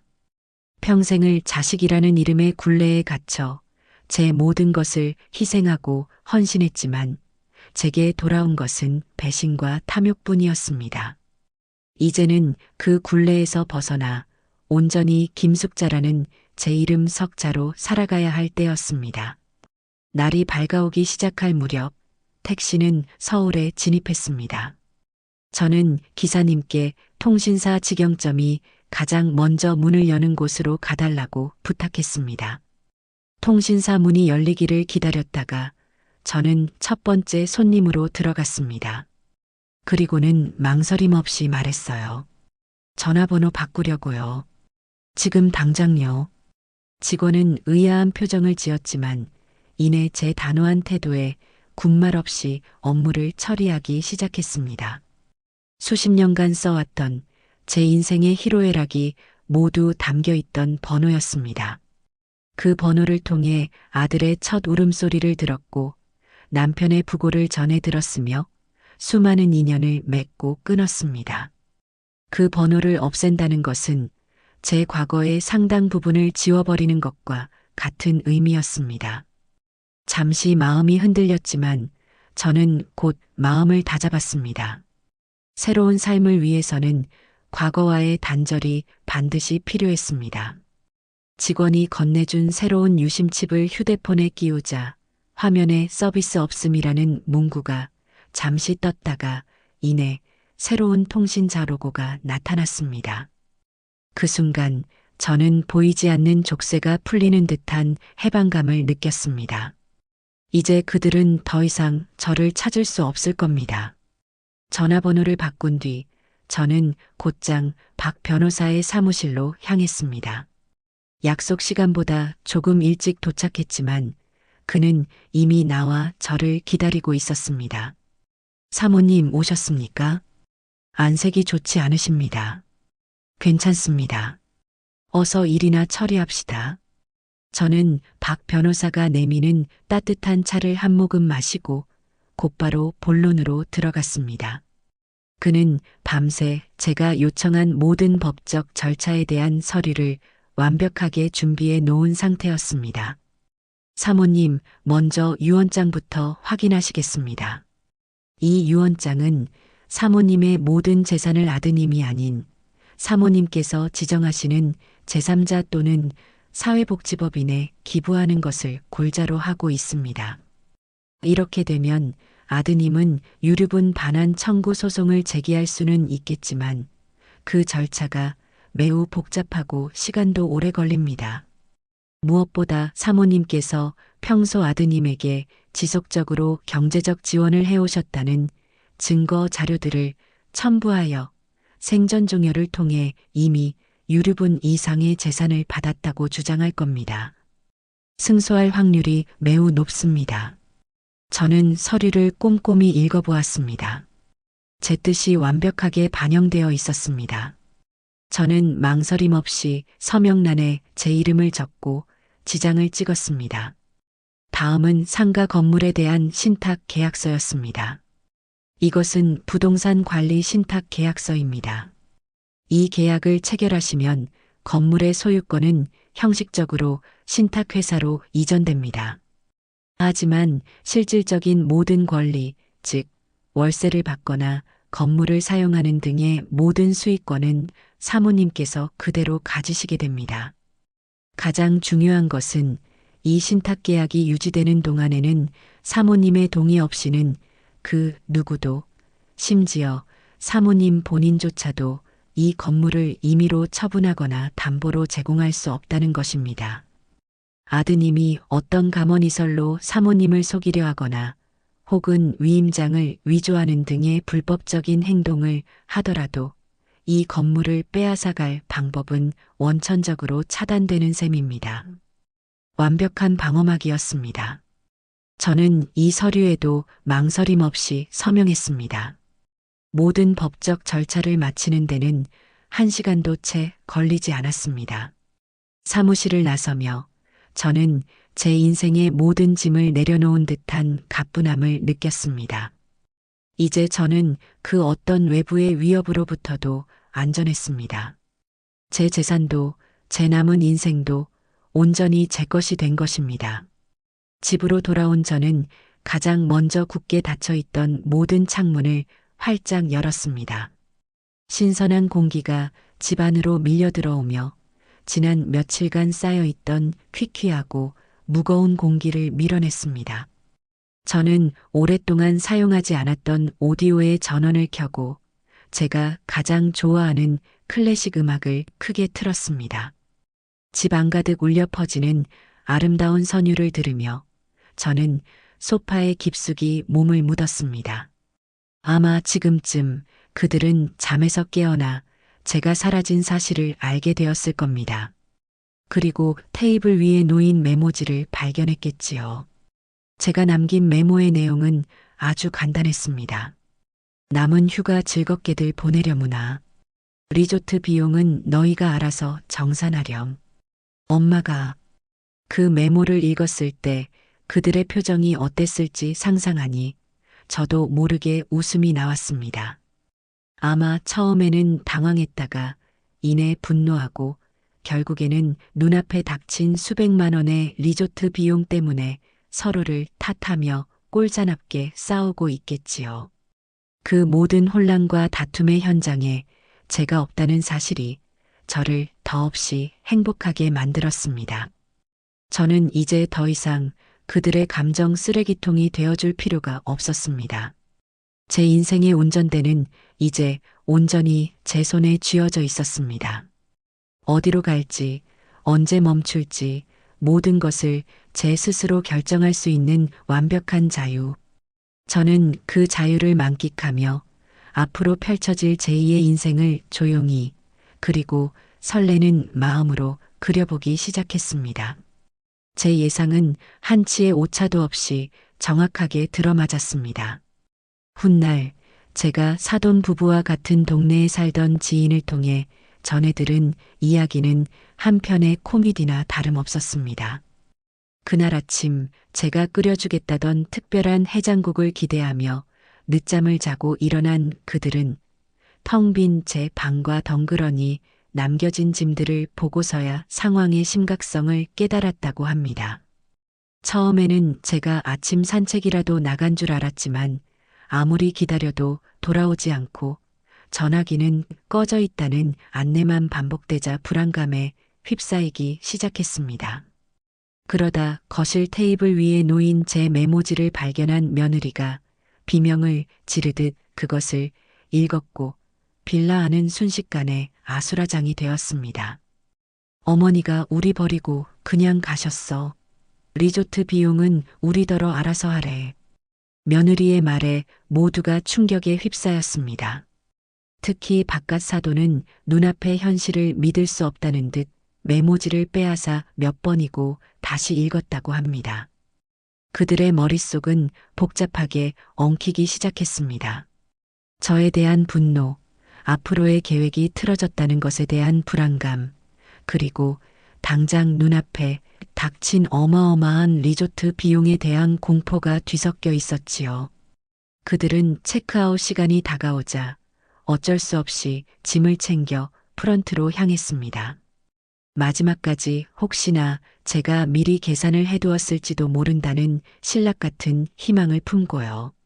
하지만 그들을 맞이한 것은 수백만 원에 달하는 그들이 평생 구경도 못 해본 금액이 찍힌 계산서였습니다. 프런트 직원이 공손하지만 단호한 목소리로 말했습니다. 총 금액은 487만 원입니다. 어떻게 결제하시겠습니까? 아들 녀석은 사색이 되어 제 카드를 내밀었지만 돌아온 대답은 한도 초과로 승인이 거절되었습니다라는 말이었습니다. 제가 떠나오기 전에 미리 카드사에 전화해 한도를 최저로 낮춰놓았기 때문입니다. 이제 그들에게 남은 선택지는 없었습니다. 그들은 각자 지갑을 열어 현금과 카드를 꺼냈지만 네 사람의 돈을 모두 합쳐도 턱없이 부족한 금액이었습니다. 결국 바깥 사돈이 여기저기 전화를 돌려 비굴하게 돈을 꾸고 며느리는 마이너스 통장의 한도까지 끌어모아 겨우겨우 계산을 마칠 수 있었다고 합니다.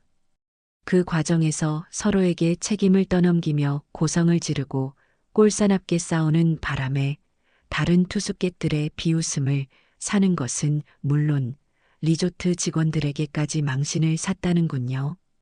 그들이 그토록 꿈꾸던 호화로운 여름휴가의 마지막은 그렇게 초라하고 비참하게 끝이 났습니다. 그로부터 며칠 뒤 저는 인터폰 화면을 통해 익숙한 얼굴들을 마주했습니다.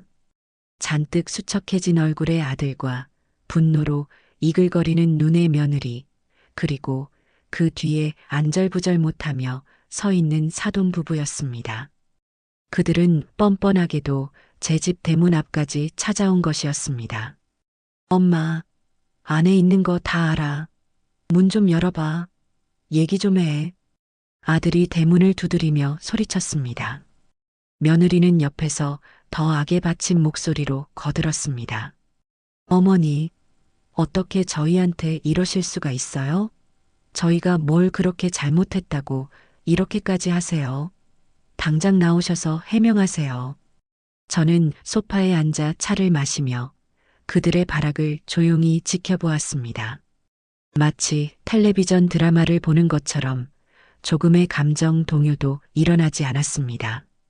한참을 소리치던 그들은 제가 아무런 반응이 없자 결국 인터폰을 눌렀습니다. 삑소리와 함께 스피커 너머로 며느리의 거친 숨소리가 들려왔습니다. 어머니, 듣고 계시죠? 문 여세요. 저는 수화기를 들었습니다. 그리고는 제 인생에서 가장 차갑고 단호한 목소리로 단 한마디만 내뱉었습니다. 여긴 너희가 올 곳이 아니다. 그리고는 수화기를 내려놓았습니다. 제 말에 그들은 충격을 받은 듯 잠시 조용해졌습니다. 이내 다시 문을 두드리고 소리를 질렀지만 저는 더 이상 상대하지 않았습니다. 1시간쯤 지났을까 포기한 듯 그들은 욕설을 몇 마디 내뱉고는 돌아갔습니다. 저는 그들이 사라진 것을 확인하고 나서야 자리에서 일어났습니다. 그리고는 집안의 모든 잠금 장치를 다시 한번 확인했습니다. 제 인생의 문은 이제 그들에게 영원히 셔터를 내린 것이었습니다. 시간이 흐르고 제게는 평화로운 일상이 찾아왔습니다. 하지만 그들에게는 시련의 계절이 시작된 모양이었습니다. 제가 투자를 거절하면서 바깥 사돈의 사업은 시작도 해보기 전에 자금난에 부딪혔습니다. 그는 여기저기서 무리하게 돈을 빌려 사업을 강행했지만 애초에 기반이 부실했던 사업은 오래 버티지 못하고 결국 부도가 나고 말았습니다. 그 소식은 시장 바닥에까지 쫙 퍼졌습니다. 사돈댁은 빚더미에 올라앉았고 그들이 살던 번지르르한 아파트마저 차압당해 길거리에 나앉을 신세가 되었다는 소문이 들려왔습니다. 모든 것을 잃게 되자 며느리는 모든 책임을 아들 녀석에게 돌리기 시작했습니다. 다 너가 무능해서 엄마 돈도 못 받아온 거 아니야. 라며 매일같이 남편을 닥달하고 집안은 하루도 조용할 날이 없었다고 합니다. 결국 그들의 결혼 생활도 파탄이 났습니다. 그러던 어느 날 지인을 통해 장문의 메시지 하나가 제게 전달되었습니다. 며느리가 보낸 것이었습니다. 그 내용은 참으로 가관이었습니다. 어머니, 제가 다 잘못했어요. 그때는 제가 철이 없었어요. 제발 저희 좀 살려주세요. 저희 아빠 사업이 망해서 길거리에 나앉게 생겼어요. 어머니께서 조금만 도와주시면 저희가 재기할 수 있어요. 어머니 건물 저희한테 주시면 안 될까요? 그 건물 팔아서 빚 갚고 남은 돈으로 어머니 평생 편안하게 모실게요. 제발 마지막으로 한 번만 저희를 용서해 주세요. 저는 그 구차하고 뻔뻔한 메시지를 읽고 실소를 금치 못했습니다. 마지막 순간까지도 그녀는 진심으로 반성하는 것이 아니라 제 건물을 탐내고 있었습니다. 그녀에게 저는 용서를 구해야 할 시어머니가 아니라 마지막까지 매달려야 할 동아줄이었던 겁니다. 저는 그 메시지를 읽자마자 한치의 망설임도 없이 삭제 버튼을 눌렀습니다. 그들의 비참한 현실은 그들의 탐욕이 빚어낸 당연한 결과일 뿐이었습니다. 저는 더 이상 그들의 인생에 관여할 생각도 책임져 줄 의무도 없었습니다. 제게는 이제 저 자신의 행복을 찾고 새로운 인생을 살아갈 일만 남아 있었습니다. 그들이 제 집 문전에서 쫓겨나듯 사라진 이후 제 삶에는 놀라울 정도의 평화가 찾아왔습니다.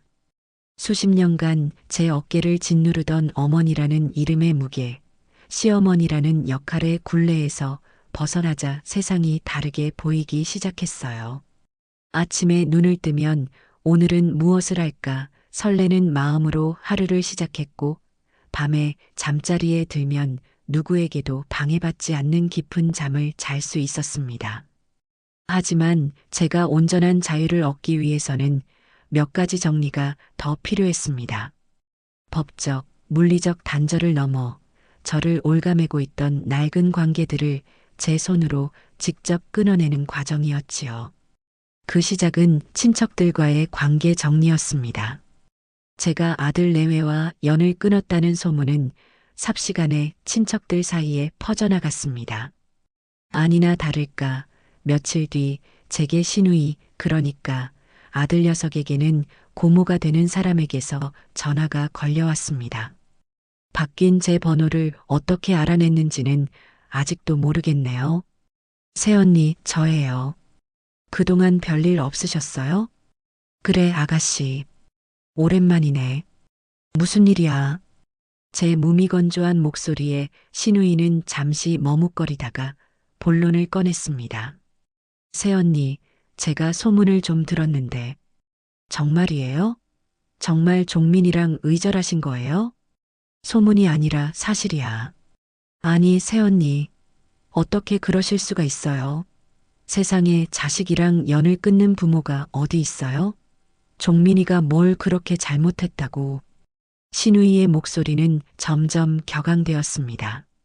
아마 아들 녀석이 제게 연락이 닿지 않자 친척들을 동원해 저를 압박하기 시작한 것이겠지요. 저는 한숨을 내쉬며 시누이의 말을 끊었습니다. 아가씨, 아가씨는 종민이가 뭘 잘못했는지 모르지? 모르죠. 알 필요도 없고요. 부모 자식 사이에는 잘못하고 말고가 어디 있어요.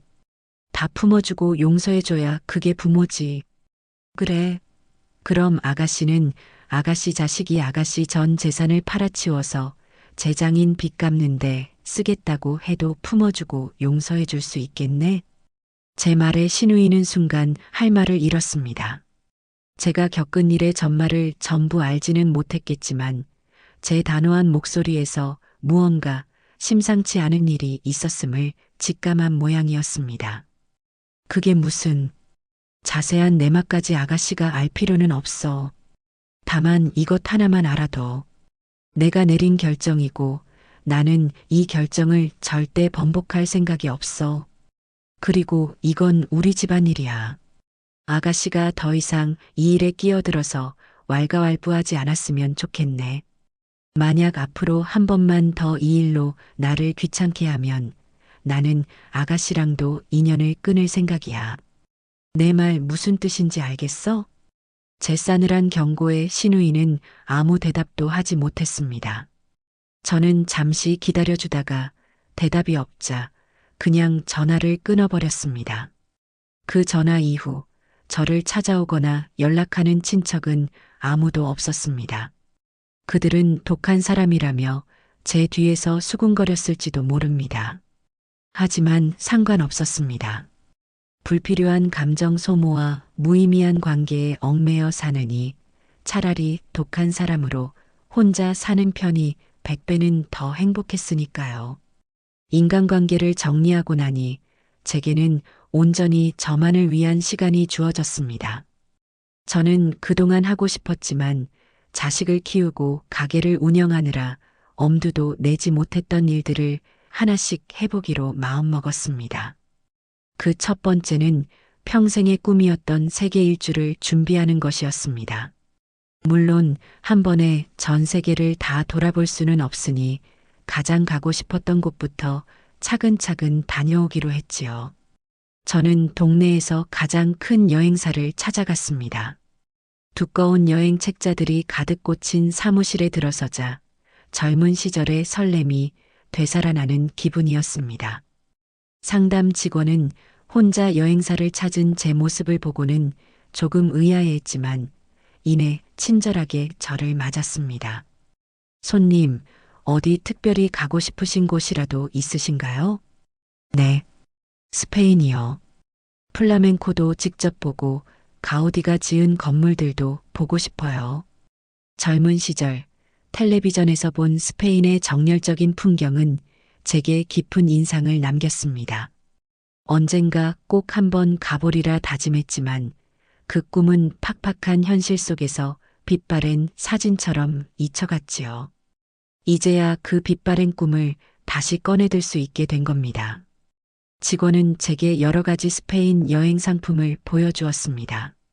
단체로 우르르 몰려다니며 정해진 코스를 도는 패키지 여행부터 자유롭게 원하는 곳을 다닐 수 있는 자유여행까지 종류도 다양했습니다. 저는 이걸로 할게요. 한 달 동안 스페인 전체를 여유롭게 돌아보는 자유여행 상품으로요. 제 선택에 직원은 조금 놀란 눈치였습니다. 제 나이의 여자 혼자, 그것도 한 달 동안 자유여행을 떠나는 것은 흔한 일이 아니었으니까요. 손님, 괜찮으시겠어요? 자유여행은 직접 길도 찾으셔야 하고 언어 문제도 있을 수 있는데요. 괜찮아요. 지금부터 배우면 되죠. 길이야 물어 가면 될 테고. 이 나이까지 식당 하나 운영하면서 산전수전 다 겪었는데 그까짓 거 하나 못하겠어요? 제 당당한 대답에 직원은 이내 미소를 지으며 고개를 끄덕였습니다.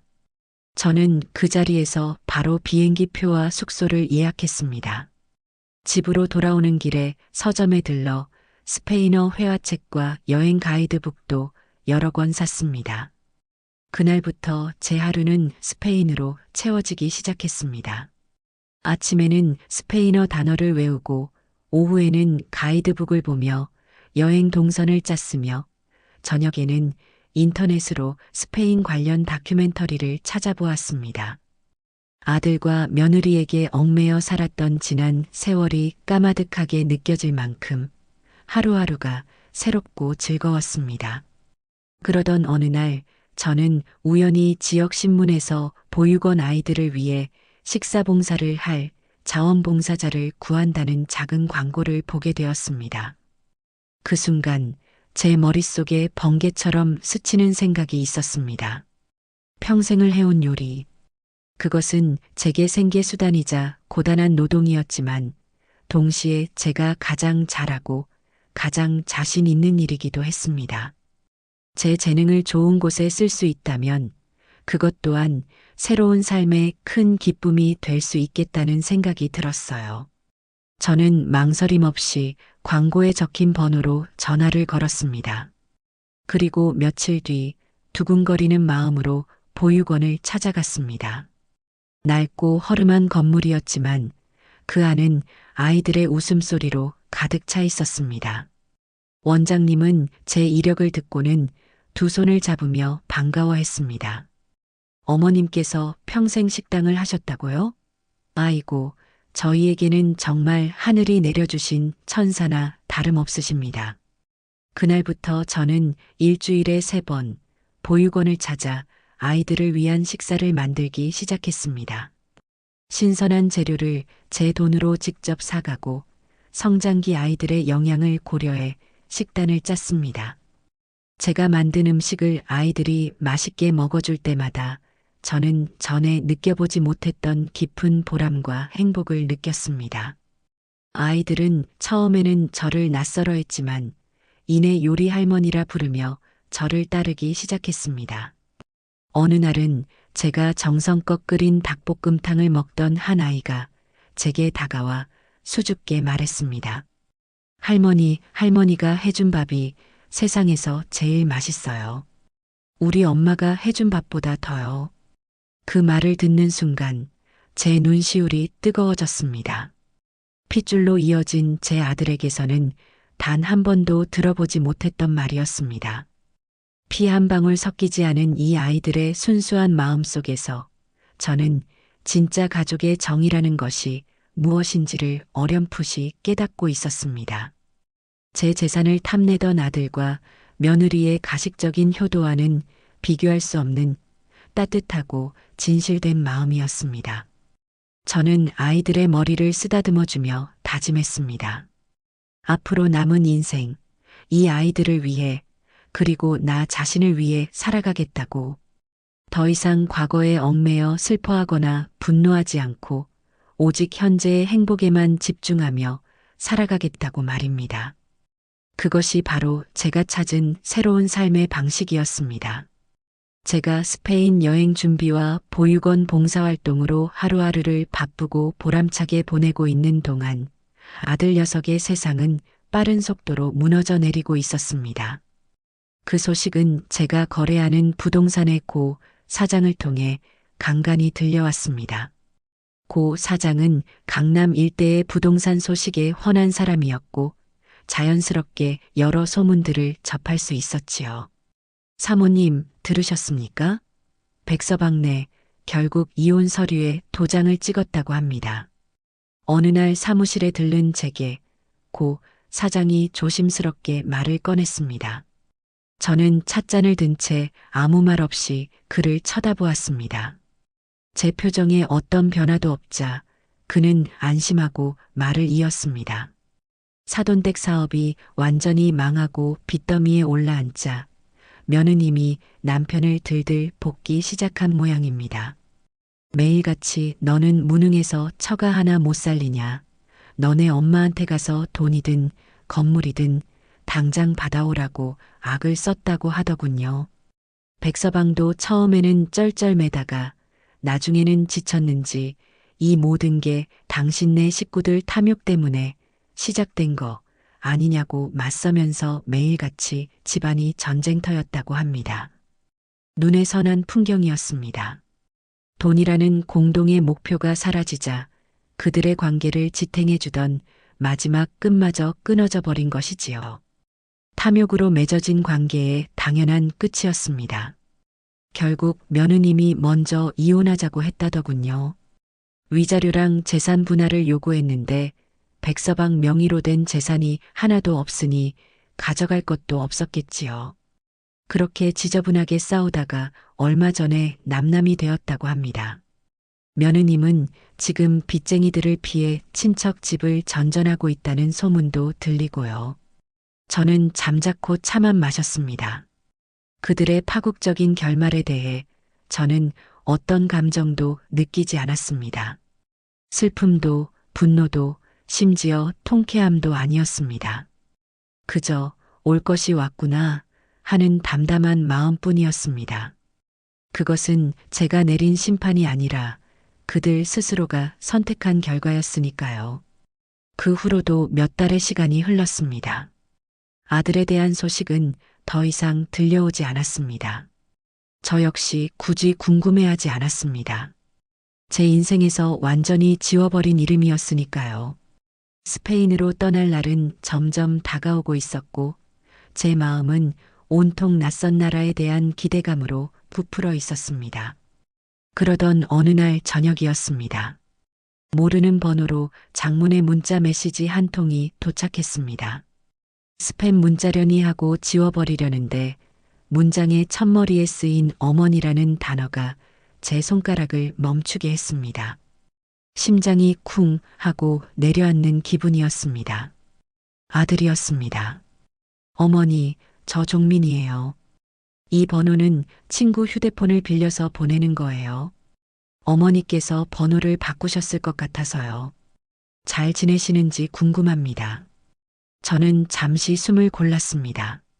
그리고는 천천히 스크롤을 내려 나머지 내용을 읽어 내려갔습니다. 그것은 한 남자의 처절한 자기 고백이자 뒤늦은 후회의 기록이었습니다. 어머니, 제가 정말 잘못했습니다. 세상에 둘도 없는 멍청하고 어리석은 놈이었습니다. 이혼하고 혼자가 되고 나니 이제야 모든 것이 보입니다. 제가 얼마나 제정신이 아니었는지, 어머니께 얼마나 큰 상처를 드렸는지 이제야 뼈저리게 깨닫고 있습니다. 서미정 씨와 그 가족들은 처음부터 제 돈이 아니라 어머니의 돈을 보고 접근했던 거였습니다. 저는 그들의 감언이설에 눈이 멀어, 제 욕심에 눈이 멀어, 제 평생의 가장 큰 버팀목이었던 어머니를 헌신짝처럼 내버렸습니다. 용서받지 못할 죄를 지었습니다. 문자는 계속 이어졌습니다. 그는 이혼 후 회사도 그만두고 작은 원룸에서 폐인처럼 살고 있다고 했습니다. 매일 밤 술로 지새우며 후회와 자책 속에서 살고 있다는 말도 적혀 있었습니다. 어머니, 염치 없는 부탁인 줄 압니다. 하지만 단 한 번만, 마지막으로 딱 한 번만이라도 어머니 얼굴을 뵙고 싶습니다. 뵙고 무릎 꿇고 사죄드리고 싶습니다. 다시 아들로 받아달라는 말은 하지 않겠습니다. 그저 제 어리석음을 용서받고 사람답게 살고 싶을 뿐입니다. 제발 한 번만 기회를 주십시오, 어머니. 문자의 마지막은 눈물 자국이라도 번진 듯 흐릿했습니다. 저는 휴대폰을 내려놓고 창밖을 바라보았습니다. 어둠이 내린 도시의 야경이 아름답게 펼쳐져 있었습니다. 아들의 문자를 읽고 나니 마음 한구석이 아릿하게 저려왔습니다. 분노나 증오는 아니었습니다. 그저 한때는 제 전부였던 존재가 완전히 망가져 내렸다는 사실에 대한 깊은 허무함과 슬픔이었습니다. 잠시 동안 저는 흔들렸습니다. 그래도 내 배 아파 낳은 자식인데 이렇게까지 망가졌다는데 마지막으로 한 번은 만나줘야 하는 게 아닐까 하는 생각이 고개를 들었습니다. 어미로서의 본능적인 연민이었을 겁니다. 하지만 저는 이내 고개를 저었습니다. 지금 제가 느끼는 이 연민은 제 남은 인생을 다시 한번 수렁으로 밀어넣을 수 있는 위험한 독이었습니다. 녀석이 흘리는 눈물은 진정한 반성의 눈물일까요? 아니면 모든 것을 잃고 기댈 곳 하나 없어진 자가 마지막으로 지푸라기라도 잡고 싶어 흘리는 동정의 눈물일까요? 저는 후자라고 확신했습니다. 만약 제가 지금 녀석을 만나주고 용서해준다면 녀석은 분명 다시 제게 기대려 할 것입니다. 처음에는 그저 밥 한 끼, 잠자리 하나로 시작되겠지만 결국에는 다시 제 인생의 거머리처럼 달라붙어 저를 갉아먹겠지요. 저는 이 평화로운 일상을 제 손으로 쟁취한 이 완벽한 자유를 다시는 빼앗기고 싶지 않았습니다. 아들의 인생은 이제 아들 스스로가 책임져야 할 몫이었습니다.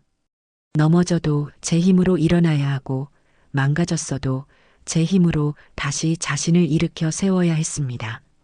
제가 해줄 수 있는 것은 아무것도 없었고 또 해주고 싶지도 않았습니다. 저는 잠시 동안 아들의 문자를 말없이 내려다보았습니다. 그리고는 어떤 감정의 동요도 없이 그 문자를 꾹 눌러 삭제해버렸습니다. 제 휴대폰 화면에서 아들의 마지막 절규가 사라지는 순간 제 마음속에 남아있던 마지막 미련의 찌꺼기마저 깨끗하게 사라지는 기분이었습니다. 창밖의 야경은 여전히 아름다웠고 제 마음은 다시 평온을 되찾았습니다. 흔들리지 않는 마음. 그것은 제가 지난 세월의 고통 속에서 얻어낸 가장 값진 보물이었습니다. 드디어 스페인으로 떠나는 날이 밝았습니다. 이른 아침부터 공항으로 향하는 제 발걸음은 구름 위를 걷는 것처럼 가벼웠습니다. 커다란 여행 가방 하나를 끌고 공항에 들어서는 순간 저는 완전히 다른 세상에 온 듯한 기분이었습니다. 각기 다른 언어와 다른 목적지를 가진 수많은 사람들이 설렘과 기대를 안고 분주하게 움직이고 있었습니다. 그 활기찬 에너지 속에서 저는 더 이상 외로운 늙은이가 아니었습니다. 새로운 세상을 향해 첫 발을 내딛는 당당한 한 명의 여행자였습니다. 출국 수속을 모두 마치고 비행기 탑승을 기다리며 라운지에 앉아 커피를 마시고 있었습니다. 창밖으로는 거대한 비행기들이 굉음을 내며 쉴 새 없이 뜨고 내리고 있었지요. 저는 그 모습을 바라보며 지난 몇 달간의 제 삶을 조용히 되돌아보았습니다. 폭풍 같았던 시간들이었습니다. 하지만 그 폭풍이 지나간 뒤에 제게는 더 단단해진 땅과 더 맑아진 하늘이 남았습니다. 바로 그때 제 휴대폰이 짧게 진동했습니다. 며칠 전 아들이 보냈던 그 친구의 번호였습니다. 또다시 장문의 문자가 와 있었습니다. 며칠 동안 제게서 아무런 답이 없자 더욱 애가 달아보낸 모양이었습니다. 이번에는 지난번보다 더욱 절절하고 구차한 내용들로 가득 차 있었습니다. 잘못했다, 보고 싶다, 괴롭다. 저는 그 문자를 끝까지 읽지 않았습니다. 대신 저는 그 번호로 제 인생의 처음이자 마지막이 될 답장을 보내기로 마음먹었습니다. 이것은 그를 위한 답장이 아니라 과거의 모든 인연과 완벽한 작별을 고하는 저 자신을 위한 의식이었습니다. 저는 천천히 한 글자 한 글자 힘을 주어 문자를 써내려갔습니다. 내 인생은 이제 너가 책임지거라. 넘어져도 너의 힘으로 일어나고 길을 잃어도 너의 힘으로 찾아가거라. 나도 이제 내 인생을 살겠다. 다시는 연락하지 마라. 문장을 다 쓰고 저는 잠시 망설였습니다. 이 짧은 글이 아들 녀석에게는 사형 선고처럼 느껴질지도 모른다는 생각이 들었기 때문입니다. 하지만 저는 이내 전송 버튼을 힘껏 눌렀습니다. 메시지를 전송했습니다라는 문구가 화면에 뜨는 순간 저는 제 어깨를 짓누르던 마지막 짐을 내려놓은 기분이었습니다. 이제 정말로 모든 것이 끝났습니다. 저는 더 이상 그의 어머니가 아니었고 그는 더 이상 제 아들이 아니었습니다. 우리는 각자의 인생을 살아갈 완전히 다른 두 사람이 된 것입니다. 잠시 후 비행기 탑승을 알리는 안내 방송이 나왔습니다. 저는 미련 없이 자리에서 일어나 탑승구로 향했습니다. 비행기에 올라 창가 자리에 앉자 거대한 동체가 서서히 움직이기 시작했습니다.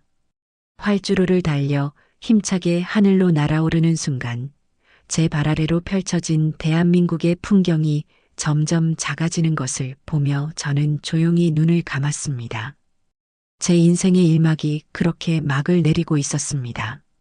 스페인에서의 한 달은 꿈 같은 시간이었습니다. 마드리드의 프라도 미술관에서 벨라스케스와 고야의 그림에 감탄하고 세비야의 어느 작은 타블라오에서 심장을 울리는 플라멩코 공연에 넋을 잃었으며 바르셀로나에서는 가우디의 상상력이 빚어낸 경이로운 건축물들 사이를 거닐었습니다. 처음에는 낯설었던 언어와 문화도 시간이 지나면서 점점 익숙해졌습니다. 저는 용기를 내어 서툰 스페인어로 길을 묻고 음식을 주문했으며 시장 상인들과 흥정을 하기도 했습니다. 여행 중에 저는 저처럼 홀로 여행 온 멋진 친구들도 많이 사귀었습니다. 캐나다에서 온 은퇴한 교사, 호주에서 온 젊은 화가, 일본에서 온 사업가. 우리는 나이와 국적은 달랐지만 자유를 사랑하고 새로운 경험을 즐긴다는 공통점 하나만으로 금세 친구가 되었습니다. 우리는 함께 맛있는 음식을 먹고 와인을 마시며 각자의 인생에 대해 이야기했습니다. 그들과의 대화 속에서 저는 세상이 얼마나 넓고 얼마나 다양한 삶이 존재하는지를 깨달았습니다.